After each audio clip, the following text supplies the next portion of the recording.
Since the last time we met, there was reports, and all of the members of the City Council received a letter from a whistleblower at Jersey City Employment and Training.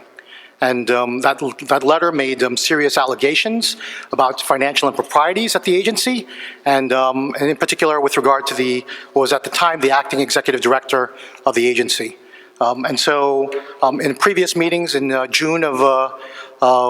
this year, I had requested a resolution to establish a committee to investigate employment and training prior to these sort of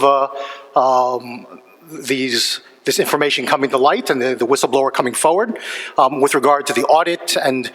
based on the information that was at that June 10th, I believe it was, caucus meeting, where two members of the board came and spoke to us, and members of the City Council expressed outrage at the idea that how funds were being expended or may not be being properly appropriated over there or misused. And so we had said at that time, at that caucus meeting, that we did not want to continue funding Jersey City Employment and Training. Many members of the City Council expressed that. I had expressed at that meeting that we have a resolution to establish an investigative body of the City Council to investigate how our funds are being expended there. And since that time, I've not been able to kind of get that done. It was explained to me that, that there is a federal investigation going on with regard to, or there's an investigation going on with regard to employment and training. To my knowledge, I have no evidence or information about that, and I want to put that on the record. Although I did subsequently speak with Chief Kelly, the chief of our police, Jersey City Police, who informed me in mid-July as well, or early July, I should say, rather, that that in fact there was the audit that I'd been looking for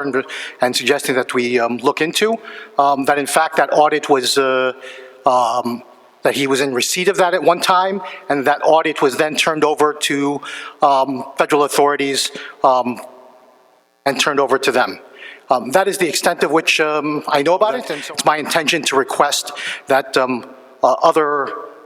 people involved with Jersey City Employment and Training and those whistleblower allegations, that they, it's my intention to request that they be at our next council caucus on August 12th, so that we can continue to look at that. And as I said then in June, when we had this initial conversation around this, that we need to do everything we can to safeguard taxpayer dollars, the employment and training money that goes there, the CDBG money that's gone there, and then going forward, because this grant agreement or this agreement with Jersey Employment and Training is expired, that we should make sure that if we're going to renew this or whatever we decide to do with those funds, that we make the most prudent and use of those dollars, and making sure that it goes into the hands of ethical